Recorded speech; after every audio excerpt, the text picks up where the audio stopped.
Le portrait du jour, Nicolas Poincaré, c'est Rafael Nadal, vainqueur hier de l'Open d'Australie, avec une incroyable remontée. Ouais, un renversement de situation inimaginable, puisque 2 fois seulement dans toute sa carrière, Nadal avait pu gagner un match après avoir perdu les 2 derniers sets, mais les 2 fois en question, c'était quand même il y a presque 20 ans. Autant dire que quand il a été mené 2-0 hier par le Russe Medvedev, personne n'aurait parié un copec sur lui, d'autant qu'il n'est plus tout jeune, il a 35 ans, et qu'il y a 6 mois encore, il marchait avec des béquilles après avoir subi une grave blessure au pied. Sauf que finalement, donc il l'a fait, il a réussi cette remontada en 5h24 minutes, et du coup se pose la question, est-il, oui ou non, le meilleur joueur de l'histoire du tennis? Il était déjà incontestablement le meilleur de tous les temps sur terre battue, avec 13 victoires à Roland-Garros, mais depuis hier, il détient maintenant le record des victoires en Grand Chelem, 21, une de plus désormais que Roger Federer ou Novak Djokovic, ce qui fait donc objectivement de lui l'homme qui a le plus beau palmarès, sans parler de ses 5 victoires en Coupe Davis avec l'Espagne, ou bien encore de ses 2 médailles d'or olympiques. Et pourtant, il n'a pas la mentalité d'un tueur. Hein. Non, il n'a jamais été un killer, sauf sur le court.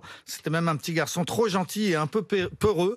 Il est né à Majorque, aux Baléares. Il a été entraîné dès ses 3 ans par un oncle, Tony Nadal, qui lui criait dessus et qui lui faisait peur. J'étais dur, disait cet oncle, parce qu'il le fallait. Il était trop timide. J'en ai fait une bête de combat. Et Rafael Nadal a toujours fait ce que son oncle lui disait, y compris quand cet oncle lui a dit de tenir sa raquette de la main gauche, alors qu'il écrit de la main droite.